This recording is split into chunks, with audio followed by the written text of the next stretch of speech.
সবাইকে অনেক, অনেক শুভেচ্ছা ও অভিনন্দন। আমি তানিশা তাহসিন আজকে ছোট্ট একটি ব্লগ নিয়ে এসেছি।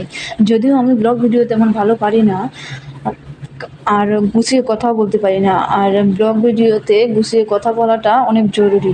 অন্যান্য ব্লগাররা যেভাবে গুছিয়ে কথা বলতে পারে, তারপরও চেষ্টায় সব হয় এই কথায় বিশ্বাস রেখে আজকে শুরু করলাম।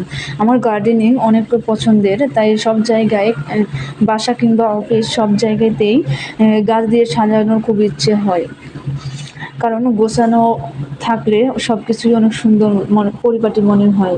আজকে ক্যান্টিন থেকে আসার সময় আমিও আমার সিনিয়র আপু হঠাৎ করেই চোখে আসে যে এই গাছগুলো। আর দেরি না করে দুজনে মিলে গাছগুলো নিয়ে সুন্দর করে চলে আসি। আর আসার পর আপু আমাকে টবে এই গাছগুলো রাখার জন্য রেডি করতে সাহায্য করতেছিল। রেডি হয়ে গেলে আমি গাছগুলো নিয়ে দৌড়ে আমার রুমে চলে আসি এবং বোতল দিয়ে একটি টব বানিয়ে সেটাতে পানি